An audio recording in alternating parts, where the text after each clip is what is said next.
Mesdames et messieurs, il peut être tentant, en cette occasion, de dresser un bilan de l'action de la MINUSMA. Très certainement, c'est là une tâche qui, en plus des Nations Unies, occupera bien d'autres acteurs venant du monde académique ainsi que d'autres horizons. Ils pourront, avec le recul qu'exige ce type d'exercice, analyser objectivement ce qui a pu être fait et ce qui n'a pu l'être, les contraintes diverses qui ont pesé sur l'action conduite et les leçons à tirer de cette opération. Cette œuvre sera assurément utile. Elle aidera à améliorer les interventions de notre organisation et son action en faveur de la paix. En attendant, il me semble utile de rappeler quelques aspects importants du contexte dans lequel la MINUSMA, qui a pris la relève de la mission internationale de soutien au Mali sous conduite africaine MISMA, a été déployée. La prévalence du terrorisme, une forme de violence asymétrique inhabituelle pour les opérations de maintien de la paix. L'immensité du théâtre d'opération qui a exigé une logistique tout aussi onéreuse que complexe et les attentes fortes mais légitimes de populations confrontées à une violence indicible et aspirant à une matérialisation rapide des dividendes de la paix.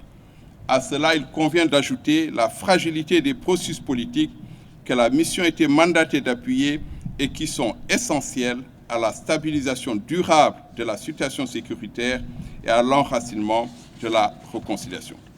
C'est dire que, dès le départ, la tâche confiée à la mission s'avérait inévitablement difficile. Inévitablement, un écart allait apparaître entre ce que la mission pouvait raisonnablement accomplir et les espoirs qu'elle a pu soulever. Malgré tout, beaucoup a été accompli. Je voudrais relever ici l'action multiforme menée en appui à la mise en œuvre de l'accord pour la paix et la réconciliation, le soutien au processus de retour à l'ordre constitutionnel dans le cadre de la transition en cours, l'appui à la stabilisation des régions centrales du Mali, la protection des civils dans les zones où la mission était déployée, les milliers de projets socio-économiques et autres mis en œuvre à des fins de stabilisation et la facilitation de l'assistance humanitaire, la réhabilitation et la construction d'infrastructures diverses et leur protection dans certains cas, l'appui à la restauration de l'autorité de l'État, l'assistance apportée aux forces de défense et de sécurité dans le respect de la politique de diligence voulue des Nations Unies en matière de droits de l'homme et l'accompagnement des efforts nationaux de promotion et de protection des droits de l'homme. Il ne fait guère de doute que la situation exigeait plus, mais ce qui a été accompli est appréciable et reconnu par les populations que nous avons servies avec dévouement. La volonté de toujours faire mieux n'a jamais manqué, même quand les difficultés ont paru être impossibles à surmonter. Comme vous le savez déjà, du haut des tribunes des Nations Unies, le chef du département des affaires étrangères du Mali, compte tenu de plusieurs constats d'échecs sur le plan sécuritaire, a demandé à toute souveraineté aux Nations Unies le retrait sans délai de la MINUSMA. C'était le 16 juin 2023. Lorsque le gouvernement demandait ce retrait, il était conscient que cela allait avoir des impacts sur la vie des populations qui vivaient au niveau de ces localités. Des impacts socio-économiques du point de vue de la fourniture des services sociaux de base. Parce que la MINUSMA, ça fait 10 ans qu'elle est là. Elle a commencé à mettre en œuvre des activités en lien avec ces services sociaux de base, notamment tout ce qui est du domaine de la formation professionnelle, du domaine de la santé, du domaine de l'eau, du domaine du développement social, du domaine de l'éducation, en mettant en place des projets dans ces domaines-là au profit des populations. Donc le gouvernement était conscient que lorsque la MINUSMA devait partir, il y a un vide, il y a une situation qu'il va falloir combler au profit des populations. Ça c'est que le gouvernement, dans le cadre des groupes thématiques qu'il a mis en place, a confié l'élaboration d'une stratégie au groupe 3, qui est le groupe gouvernemental. Et ce groupe-là, au sein duquel le ministère de l'Entrepreneuriat national, de l'emploi et de la formation professionnelle a été choisi pour élaborer la stratégie. C'est dans ce cadre-là que le ministère de l'Emploi et de la formation professionnelle a élaboré la stratégie. À quoi consiste donc cette stratégie? La stratégie consiste à faire en sorte que d'initier des actions de développement dans ces domaines que j'ai cités pour amoindrir l'impact de ces retraits-là auprès des populations. En mettant en place des projets dans le domaine de la formation professionnelle, notamment tout ce qui est formation dans les métiers, la formation en entrepreneuriat, le développement de la formation, le renforcement des capacités des jeunes, des femmes, les donner des kits pour qu'ils puissent s'insérer, pour qu'ils puissent produire, essayer de remplacer ou bien de compenser les structures de production des entreprises. Au niveau de la santé, essayer de voir comment est-ce que les centres de santé puissent démarrer. Au niveau de l'éducation, les écoles, l'eau, donc tous ces aspects-là, comment faire pour que apporter des solutions, apporter des financements, aider les populations à se relever à travers l'appui à ces aspects-là. Ça, c'est le premier aspect. Deuxième aspect, nous savons qu'il y avait des gens qui travaillent au niveau de l'aménagement, c'est les Maliens. Donc, ils ne sont pas laissés pour compte. Il s'agit d'apporter à ces Maliens-là comment les reconvertir. Ils faisaient un travail, ils ont une compétence, comment se reconvertir, comment les trouver notre emploi en lien avec ce qu'ils faisaient ou bien permettant de gagner un peu de quoi vivre. Donc, pour ces travailleurs, donc, il y a un protocole d'accord en vue, donc pour pouvoir atténuer le remboursement alors des créances qu'ils ont contactées auprès des banques. Ça fait partie de la stratégie, donc pour pouvoir les aider à rembourser de façon à ce que ça ne pèse pas trop sur eux, rembourser ces encours-là. Donc, les infrastructures qui sont au niveau de ces localités, les infrastructures de santé, les écoles, les routes, les outils de production, comment les remplacer, comment les maintenir, comment alors faire en sorte que alors ils puissent continuer à fonctionner pour le bien-être des populations. Voilà en substance quoi consiste cette stratégie-là. Et dans le cadre de cette stratégie, ce n'est pas le ministère de l'Entrepreneuriat national de l'emploi et de la formation qui n'a pas la prétention à lui seul d'exécuter toutes les activités.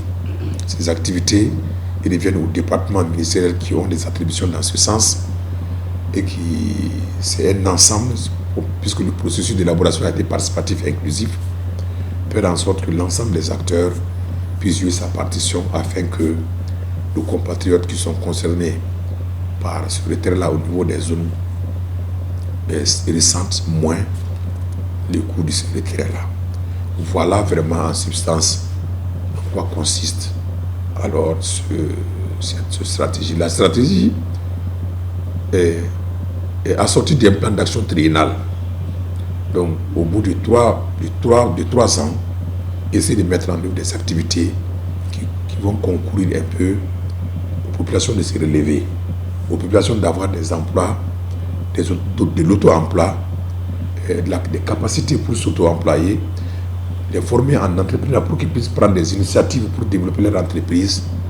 Donc, voilà un ensemble de questions qui concernent un peu cette stratégie. Alors, la réalisation de ces travers-là se fera à travers les appuis que les structures vont les apporter. Peut-être qu'il y a au niveau de l'administration, c'est vrai qu'il y a des personnels qui sont déjà des fonctionnaires. Ils sont en disponibilité. Comment faire en sorte que ces personnes-là puissent retourner rapidement dans leur service d'origine? Pour eux, il y a moins de problèmes. Parce que le processus consiste à diligenter leur retour en activité. Mais pour ceux-là, alors qu'ils ne sont pas des fonctionnaires, il s'agit de les apprendre à se reconvertir, de les apprendre des métiers, de les inculquer des notions de l'entrepreneuriat. Donc pour qu'ils puissent vraiment avoir la capacité d'entreprendre. Ce n'est pas ça seulement. Et ça, s'ils sont formés, ils ont été formés de façon technique dans les centres de formation professionnelle. On les a donné des notions d'entrepreneuriat. Il s'agit de les mettre en relation avec les institutions de microfinance. Ils vont élaborer des projets que ces structures financières-là vont financer afin de leur permettre vraiment de s'installer à leur propre compte. Cet aspect-là concerne autant les jeunes hommes que les femmes. Donc au niveau des zones concernées, c'est de ça qu'il s'agit. Donc au niveau de ces zones, nos structures qui sont là-bas, les structures de l'emploi, j'ai cité les directions régionales, j'ai cité les antennes de l'Agence nationale pour l'emploi, les antennes de l'Agence pour la promotion de l'emploi des jeunes. Toutes ces antennes-là, toutes ces structures-là sont à leur côté pour les aider un peu à être formés, à monter des projets et leur donner des indications pour qu'ils puissent avoir des appuis par rapport au financement de ces projets-là. Donc, en plus de ces actions, il y a d'autres départements qui sont là, qui jouent ici un peu ce rôle-là. Il s'agit de fédérer les énergies, de fédérer les initiatives pour que vraiment, alors, ces jeunes femmes, ces jeunes hommes-là sentent moins alors, le contre-coup du retrait de l'avenissement. Déjà, il faut saluer la posture proactive de nos autorités qui ont déjà mis en place un comité présidé par la ministre de l'Entrepreneuriat national, de l'emploi et de la formation professionnelle. Et je profite de ce micro pour vraiment la féliciter, elle et ses collègues qui ont travaillé sur ce dossier. Ils ont fait un excellent travail parce que, comme je l'ai dit, elles ont anticipé justement sur les problèmes. Et donc cela s'est traduit par la définition d'une stratégie d'insertion. Vous savez, quand on prend aujourd'hui le personnel de l'aménagement, il y a certains parlent de 1000 à peu près. En fait, si on ne fait pas une analyse assez spécifique de la chose, on pourrait être amené à penser que tous ces 1000 vont se retrouver du coup au chômage. Il y a, parmi ces 1000, il y a beaucoup qui ont développé une expertise internationale et qui sont parvenus à se redéployer dans d'autres missions. Donc ça, c'est déjà dû à leurs propres compétences. En fait, il n'y a pas eu besoin d'assister ces gens-là qui ont de l'expertise, qui ont de l'expérience et qui sont parvenus à se trouver de l'emploi.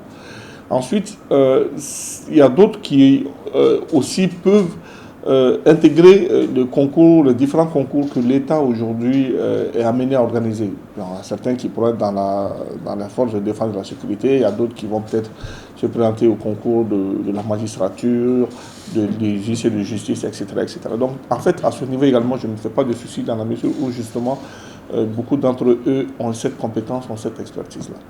Maintenant, la question aujourd'hui qui est importante, c'est que l'État a réfléchi et a proposé deux solutions. Donc, une solution d'insertion à travers l'entrepreneuriat, avec des fonds qui vont avec. Et là, moi-même, je suis pour ce genre de solution-là. Et d'ailleurs, quand vous discutez avec beaucoup de ces anciens employés de l'aménagement, vous verrez que la plupart d'entre eux avaient un pied dans l'entrepreneuriat. Soit ils étaient en train d'exploiter des champs, ou en tout cas ils avaient construit des maisons où ils louaient. Donc ils étaient déjà quelque part dans l'entrepreneuriat. Et donc l'État pourra les conforter pour ceux-là qui n'ont pas la chance de se redéployer au niveau de d'autres missions onusiennes. Maintenant, il y a aussi un autre fait, c'est qu'il y en a certains qui ont eu à s'endetter plutôt près de certaines banques. Et c'est là où souvent on avait même dit, on avait proposé la solution que l'État doit peut-être mettre en place un fonds de garantie. Et je sais que peut-être, je n'ai pas encore vu la stratégie proposée par l'excellente ministre de l'Emploi et de la formation professionnelle, mais je suppose qu'elle a des compétences, elle a développé de nombreuses compétences dans le domaine de l'entrepreneuriat. Donc, je disais qu'il fallait mettre en place un fonds d'appui pour que ces crédits qui ont été empruntés par certains employés au niveau des banques, et voir de telle mesure on peut consolider ces crédits-là, leur permettant d'avoir un autre pied dans l'entrepreneuriat pour pouvoir rembourser les deux crédits consolidés. Donc ça peut être une solution. Mais sinon, j'avoue que pour moi, il y a eu déjà une insertion massive qui s'est faite sans même que l'État puisse véritablement commencer à déployer sa stratégie. Et il y a une autre stratégie derrière qui va maintenant accompagner ce mouvement d'insertion. Donc c'est là où je disais dans le début de mes propos qu'il faudrait tirer chapeau à cette proactivité, à cette posture proactive de nos autorités par rapport à cette situation-là.